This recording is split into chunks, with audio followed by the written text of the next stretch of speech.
se baje poljoprivredom s Nijekom? Slavica. Majka, sina, pokojnika Izidora. Ona je moja jedina nada što je ostala od naše jadne obitelji. Ja bih htjela samo malo novaca. I auto, i novce, baš sve. Pokojni Izidor je bio jako blizak s mojom majkom. Udala sam se za bogataša, imam 3 djece. Vi? Ne!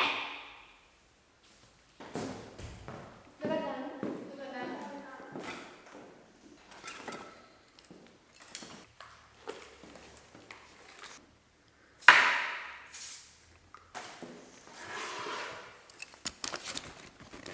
Mene je Izidor obavijestio kako je preminuo i ja sam sada došla kako bi pročitali oporuku.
Nadam se da će priredba dobro ispasti i da ćemo pa na neki način uspjeti u toj našoj priredbi, uspjeti zadovoljiti sve potrebe. I ako opet budu radionice, ako budem imala priliku i ako budem imala opet volju, ići ću. Kad sad u ponedjeljak ćemo imati priredbu, nadam se da će biti sjajna, da će se svima dopast. Prijavila sam se na ples zato što volim plesati i htjela sam ići na jedan ples. Imamo jednu izvrsnu trenericu koja nas puno uči o plesu. Jedva čekam da bude ona priredba i da nas svi gledaju. Ne znam što bi drugo sada rekla, jedva čekam da bude priredba. Dobar dan svima, evo ja vas pozdravljam ispred Kulturno-umjetničkog centra Virovitica u suradnji sa osnovnom školom Bilje, ispred projekta koji se zove Knjiga, glazba, lutka, film, javni dom. Prije svega voljela bi da ovo gledate kao jedan projekt koji su osmislili ovi mladi ljudi iza koji šaču, iako smo im rekli da to ne rade. Dakle, ovako, ono što je bitno u ovom projektu koji smo mi napravili nije čak ovo što ćemo mi danas vama pokazati, jer ovo je vrlo kratko vrijeme u kojem vam možemo pokazati sve ono što su djeca napravila. Ono što je jako bitno reći da sve ovo što ćete vidjeti su njihove ideje, njihove kreacije, njihovi tekstovi i njihova lutkarska animacija. Bile su 3 komponente po kojima smo radili, 3 radionice. Plesna radionica koju je vodila kolegica Danijela Duvnjak, inače predsjednica Kulturno-umjetničkog centra iz Virovitice. Dramska koju je vodio kolega Berislav Cimerman, inače magistar psihologije, i lutkarska koju sam vodila ja, Aleksandra Demše, akademska glumica i lutkarica. U suradnji s glazbenom školom Jan Plašinski iz Virovitice. Oni će vam se predstaviti na kraju čitavog programa sa svojom predstavom koju su nazvali Ekele pekele mačja posla. Evo, mislim da je vrijeme da počne. Hvala.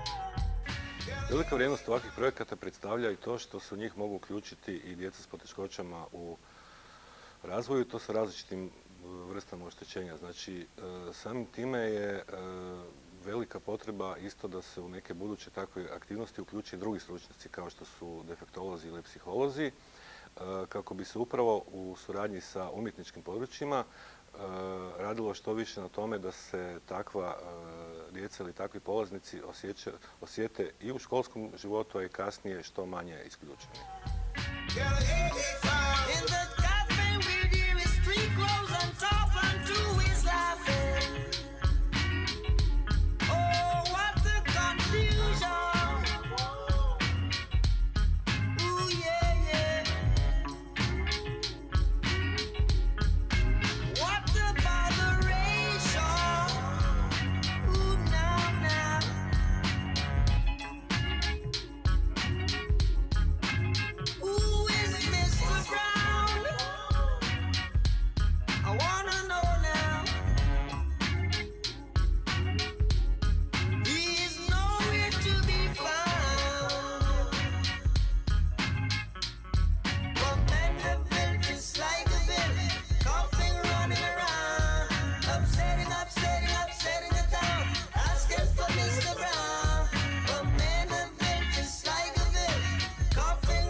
Mogu reći da sam kao dugogodišnja voditeljica plesnih skupina djece i mladih i suvremenog plesnog izričaja primijetila jednu visoku preventivnu kvalitetu ovakvog načina rada. Kad kažem ovakvog načina rada, mislim na izražavanje plesom i pokretom općenito, a isto tako mislim i na provođenje ovakvog tipa projekata s kojima pokušavamo doći do jedne šire dječje populacije.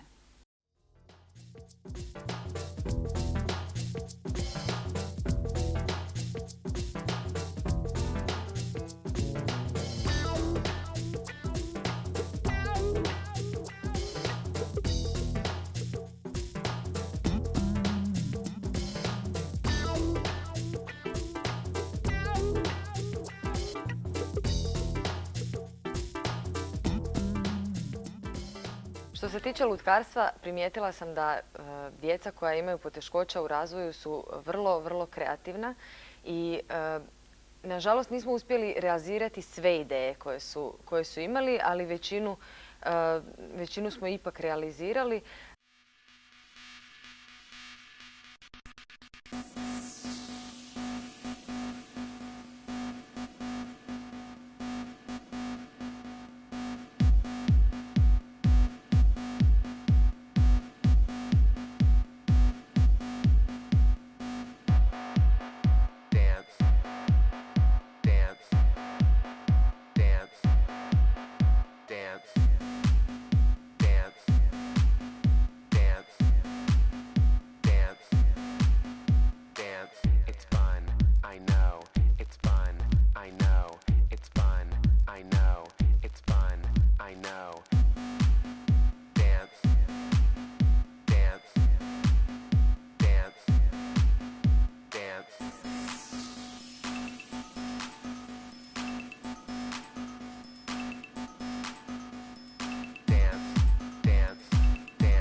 Djeca i mladi se izrazito vole izražavati plesom i pokretom i svako upućivanje u tom smjeru kod njih redovito rezultira veseljem, stvaranjem jedne pozitivne vibre, emocije, komunikacije, znači jedne pozitivne energije. Još sam ti jedan u nizu, kada padneš u ljubavnu krizu, kada si drugima dobra, ne puštaš meni blizu.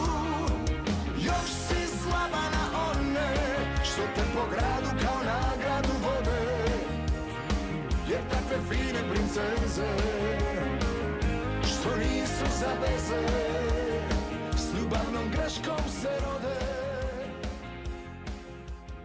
Kod izrade lutaka nije toliko bitna preciznost same izrade, nego je bitno da vide da njihova ideja se može realizirati i kako ona izgleda u nastajanju, kako ideja koju su oni zamislili u svojoj glavi se može realizirati kroz ono što žele u lutkarstvu samome.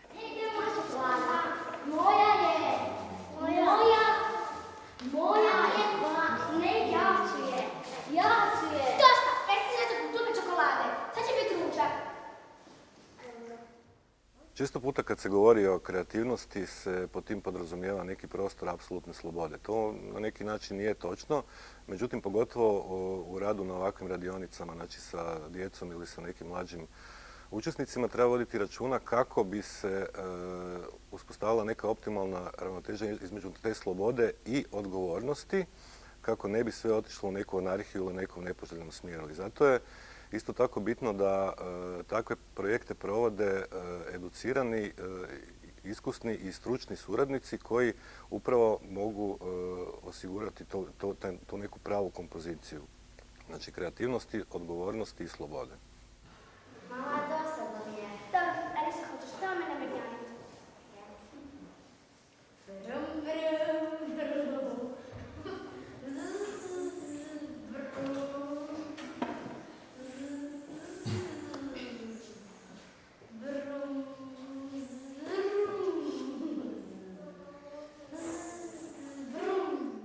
Nije važno da li dijete ima nekakvu fantastičnu predispoziciju, talent, da li izgleda dobro, da li zadovoljava nekakve kriterije današnjeg vremena. Ne. To se kod izražavanja pokretom apsolutno briše.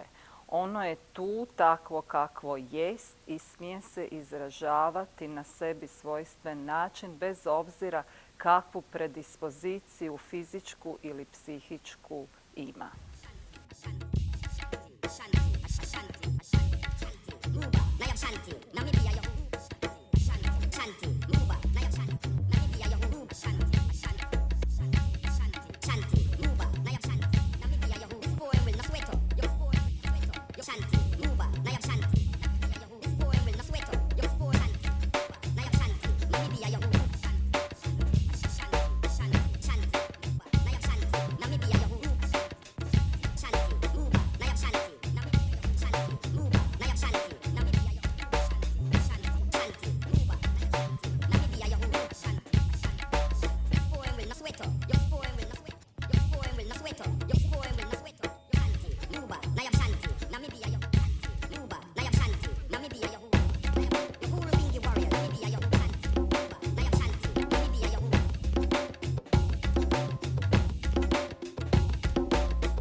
Upravo zbog činjenice da djeca taj rad doživljavaju kao svoj, kao nešto što je vlastito njihovo, može se reći da su takvi projekti ili takav način rada mnogo uspješniji u prevenciji onoga što se često naziva neželjenim oblicima ponašanja, kao što su međuvršnjačko nasilje, štetne navike itd. Jer za razliku od onih pristupa koji djeluju prvenstveno na nekoj informacijskoj razini, znači putem nekih predavanja ili informativnih materijala, ovo je nešto što djeci te vrijednosti do kojih mi želimo da oni dođu, dolazi zapravo sa neke, ajmo reći, druge strane, to jest iznutra, iz njih samih.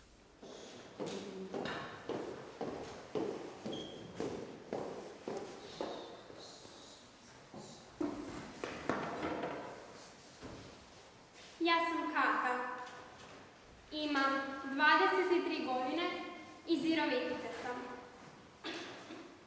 Moja obitelj se bavi poljoprivredom s mlijekom. Jako sam voljela svoja druženja sa Izidorom, iako je bio nešto stariji. Ja sam studentica ekonomije, pa zato mislim da baš zato ja zaslužujem sve njegovo. I njegov auto, i njegov novac.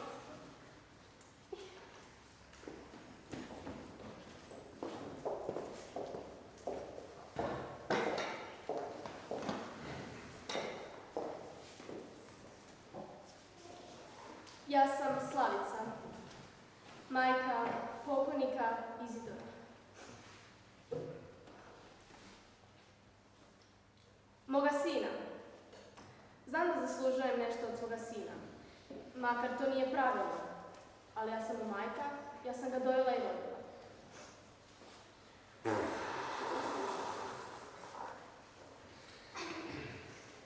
Mislim, ipak je to firma mog pokojnog brata.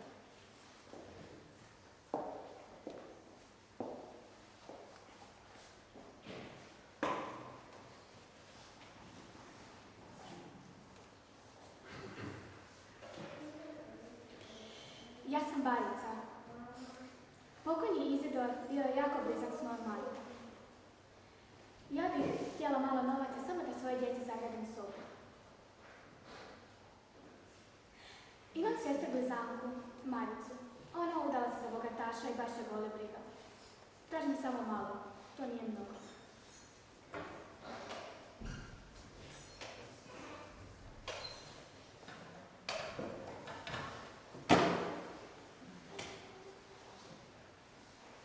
Ja sam Dolores. Došla sam ovako kako bi rekla što imam za reći i uzela što imam za uzeti. Moj pokojni nečak, Izidor, bio je bogat, a njegova majka, moja draga sestra, Slavica, životno mi duguje. Ona je moja jedina nada što je ostala od naše jadne obitelji. Mislim da zaslužujem Izidorovu ostavštinu. Hvala.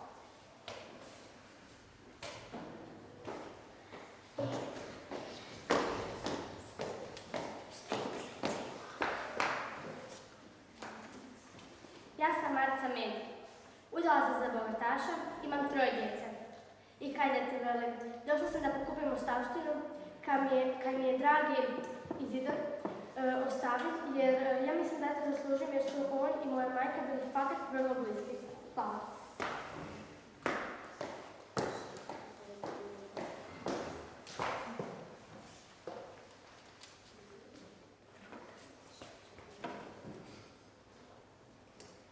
Ja sam Karla Mraz, imam 45 godina. Po zanimanju sam Izidorova susjeda. Ja bi trebala dobiti nešto novaca zato što svaki mjesec imam pokušanu travu. Hvala.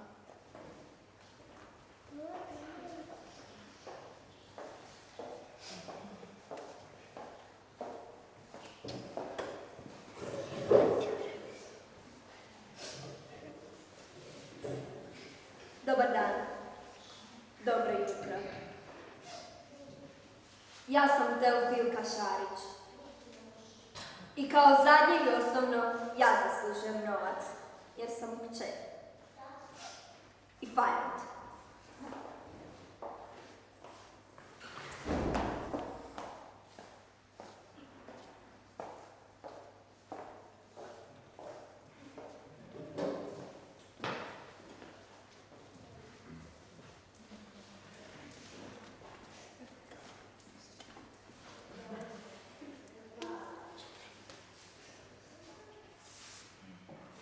Jesam Pereške, dolazim iz Međinske. Jesam sveđeme pereke, jesam kul, prel, sve sam je redel, sada je nešto devan, pa nemne tete, nemre. Jesam mu dala tablete kad me bole glave. Vi ne.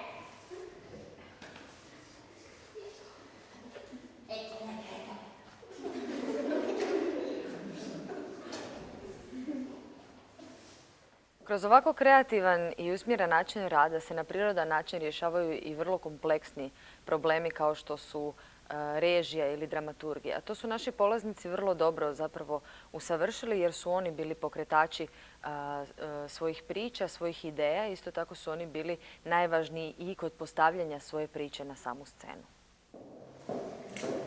Dobar dan.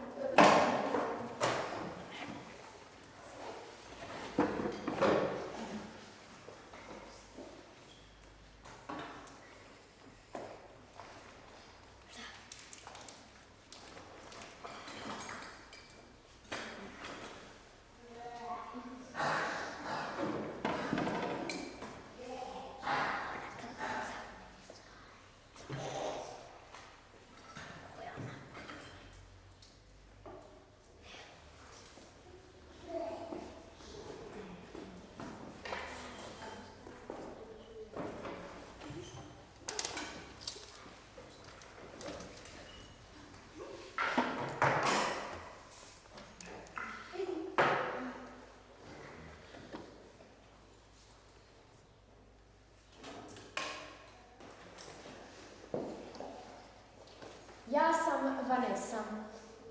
Ja sam DRMR SC OPRSŠT UVZŽ. Mene je Izidor obavijestio kako je preminuo i ja sam sada došla kako bi pročitali njegovu oporuku. Pa, počnemo.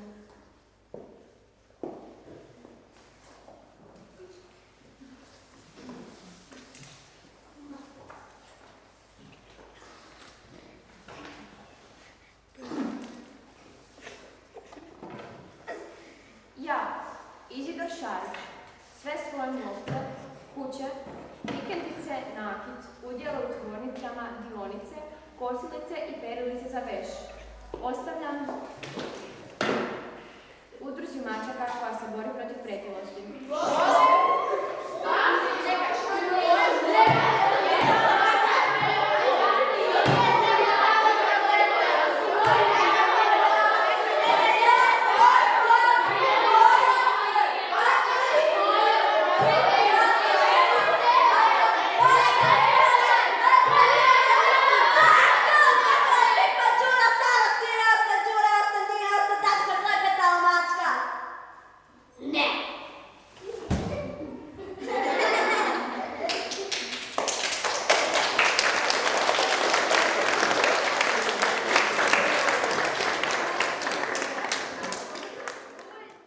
Ok, dakle, potencijal ovakvih aktivnosti može se prepoznati u tome što one razvijaju privrženost ka školi kod učenika, a samim tim se onda mogu, dakle, prevenirati različiti oblici rizičnih ponašanja, a isto tako i uspješnost u izvršavanju školskih obaveza. Kao što smo mogli vidjeti, učenici vole sudjelovati u ovakvom tipu aktivnosti.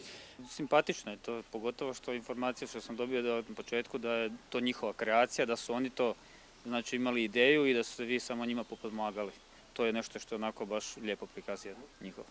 U školi bi trebala biti najbolja zabava u gradu, a ovaj projekt je upravo to i pokazao. To me u biti i oduševilo, tako da evo, smatram da je uistinu hvale vrijedan i mislim da su djeca uživala u tome, upravo stoga što je pomaknut taj jedan pristup školi kao ustanovi gdje se uči samo u učionici i gdje prevladava jedan formalizam, već je prikazano da se iz učenika može izvući najbolje jednim kreativnim pristupom. Pa meni se osobno svidjelo to što su u jednakoj mjeri bila zastupljena djeca koja imaju teškoće i djeca koja su darovita. Dakle, kako su oni sudjelovali u projektu, kako su se angažirali, kako se zapravo nisu vidjela oštećenja njihove teškoće nisu dolazile u prvi plan, nego su zajedno sa ostalim vršnjacima jednakopravno sudjelovali u svim radionicama.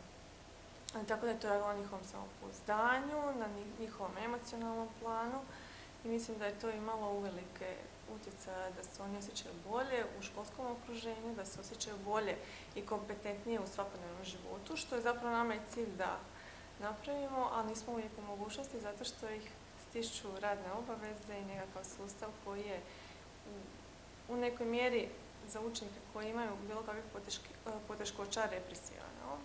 Projektom je dakle još također prikazano sudjelovanje, odnosno participiranje upravo svih učenika, što dakle ukazuje na to da nije bilo diskriminacijskih ili bilo kakvih sličnih pristupa, već se razvija jedan partnerski odnos, isto kako i međugeneracijski, tako i u svim ostalim sociodemografskim obilježjima i karakteristikama učenika, što je također hvale vrijedno. To je baš ono što me najviše oduševilo u cijelom ovome projektu, da se njihova kreativnost dopušta djeci, da oni znači sami izraze sebe, a ne da se stalno nameće da uče napamet neke floskule, nego doista da oni imaju slobodu da mogu izraziti sebe kroz taj uvid ili bilo koji drugi. Bilo mi je jako lijepo, dosta stvari smo i naučili, jer mi je žao što nismo duže bili na sceni. Hvala. Pa musical je za mene bio jedno lijepo i zabavno iskustvo sa prijateljima. Bilo mi je jako zabavno, super smo se zabavili, svi smo se zezali i bilo je baš fora. Predstava mi je bila super i naše uloge, tema i djeca izbila su isto bila fenomenalna. Bilo je zabavno, u početku sam mislila kad smo stvarili predstavu da to neće biti baš nešto, ali na kraju sve je bilo super. Predstava je bila super, jako mi se svidjelo, ekipa je super. Ovo je bilo još jedno lijepo iskustvo, jedva čekam sljedeću godinu kad ćemo raditi novu predstavu. Stvaranje ove predstave je bilo stvarno jedno jako lijepo iskustvo. Uživala sam i nadam se da ćemo to ponoviti. Ja već 2 godine glumim, jako je zabavna ekipa, baš zakon. Htjela bi još glumiti. Rez! Pekele, mačja posla!